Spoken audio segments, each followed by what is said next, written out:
எல்லாரும் நல்லா இருக்கீங்களாம்மா? இப்போ இளவரசி வயசு 35 ஆகுது. இவங்க கோயம்புத்தூர் மாவட்டத்தை சேர்ந்தவங்கம்மா. இப்போ ஒரு நல்ல கேரக்டர் இருக்கிற, நல்ல கேரிங்க பார்த்துக்கிற, நல்ல வசதியும் சேர்ந்துருக்கிற பெண் வரணுமா கொண்டு வந்திருக்கேன். இவங்க எந்த மதத்தை சேர்ந்தவங்க சொல்கிறாங்கம்மா? ஜாதியும் பேர போயர்னு சொல்கிறாங்க, ராசியும் பேர மீனம்னு சொல்கிறாங்க, நட்சத்திரம் பேர உத்திரட்டாதின்னு சொல்கிறாங்க. இப்போ இவங்க 2ஆம் திருமணத்தை தான் வரணும் பார்த்துட்டு வராங்க.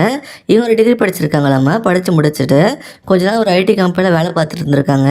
அப்போ அதில் ஒர்க் ப்ரெஷர் அதிகமாக இருக்கிறதால அதை விட்டுட்டு இவங்க வந்துட்டு தான் சொல்கிறாங்கம்மா, இவங்க நல்ல வசதியான ஃபேமிலிமா, அதனால் இவங்க வேலைக்கு போய் தான் சாப்பிடணும் இல்லைன்னு இப்போ ஒரு லேடிஸ் ஸ்டேஷ்னரி ஷாப் ஒன்று வச்சு நடத்திட்டு வராங்கன்னா, அதுவும் எங்கள் சொந்த கடைன்னு சொல்கிறாங்க.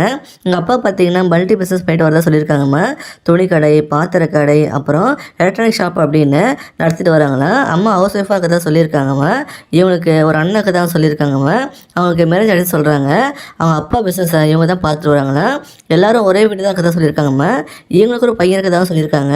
இவங்க முதல் திருமணம் அரேஞ்ச் பண்ணி தான் நடந்து சொல்லியிருக்காங்கம்மா. அவருக்கும் இவங்களுக்கு ஒத்து போகலாம், தனியாக பிரிஞ்சு டிவோர்ஸ் வாங்கிட்டாங்களாம்மா. அதை பற்றி நம்மகிட்ட விளக்கமாக சொல்லலாமா, நம்மக்கிட்ட கேட்க வேண்டாம்னு சொல்லிட்டாங்க. வரப்போகிற துணியும் இதை பற்றி ஃபியூச்சரில் கேட்க வேண்டாம்னு சொல்லியிருக்காங்கம்மா. இப்போ சில வருஷமாக துணி இல்லாமல் தான் வாழ்ந்துட்டு வராங்களா. இவங்க பேஸ் கூட தான் இருக்காங்களாம்மா. இப்போ செகண்ட் மேட்ச் பண்ணிக்கலாம் டிசைட் பண்ணி வரன்னு பார்த்துட்டு இருக்காங்களா.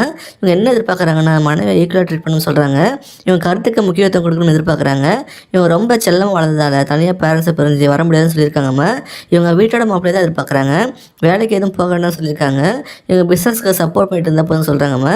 எந்த கெட்ட பழக்கமும் இருக்கக்கூடாது ஸ்ட்ரிக்டாக சொல்லியிருக்காங்க. மேரேஜ் செலவு எல்லாமே இவங்களையும் பார்த்து செஞ்சு வைக்கிறத சொல்லியிருக்காங்கம்மா. இவங்களையும் அவங்க பையனையும் நல்லா பார்த்துக்கணும்னு எதிர்பார்க்குறாங்க.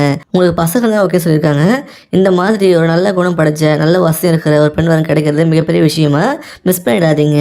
இவங்களை பிடிச்சிருந்தா இந்த வீடியோக்கு லைக் பண்ணிவிட்டேன், ஒரு 10 கமெண்ட்ல சொல்லுங்கம்மா. அடுத்து வரேன்னு பார்க்க இப்போ ஸ்க்ரீனில் வர இந்த லிங்கை கிளிக் பண்ணி பாருங்கள். வாழ்க வளமுடன்.